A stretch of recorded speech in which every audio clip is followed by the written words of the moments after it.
చదువు కొనే రోజులు తప్ప చదువుకునే రోజులు లేవు. ఆల్రెడీ కార్పొరేట్ విద్యా వ్యవస్థ తెచ్చిన దరిద్రం అది. విద్యా వ్యవస్థని ప్రైవేటీకరణ, కార్పొరేటీకరణ ద్వారా ఎదుగుతుంది కరెక్ట్. ఆ ఎదిగే క్రమంలో ప్రజలకి అందుబాటులో లేకుండా ఆర్థిక భారంగా మారడం వల్లనే నిరక్షరాస్యత పెరుగుతోంది. అదే సందర్భంలో ధనవంతులు మాత్రమే చదువుకునే పరిస్థితి వస్తుంది. మధ్యతరగతి పేదలు ఆస్తులు అమ్ముకుంటే కానీ చదువులు వర్కౌట్ కాని పరిస్థితి వస్తుంది. ఇట్లాంటి దశలో మధ్యతరగతి కూడా ఎగువ చదువులు చదివించాలంటే వర్కౌట్ కావట్లేదు. వాళ్ళకి బాబు గారు ఒక చక్కటి వరం ఇచ్చారు. ఐఐటీలు, ఐఐఎంలు ఇట్లాంటి వాటితో పాటు విదేశాల్లో చదువుకోవాలనుకునేవాళ్ళు మినిమం 50 లక్షల నుంచి మ్యాక్సిమం 1-2 కోట్ల దాకా ఎఫర్ట్ చేయాల్సి వస్తుంది.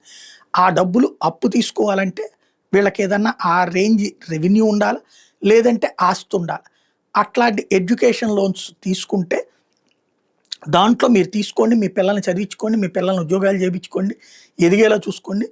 పావలా వడ్డీ మీరు కట్టండి, రూపాయికి పావలా మీరు కట్టండి, మిగతాదంతా కూడా మేము కడతాం అన్నటువంటిది ఆ విధమైనటువంటి ఒక ఆర్డర్ తీసుకొస్తున్నారు.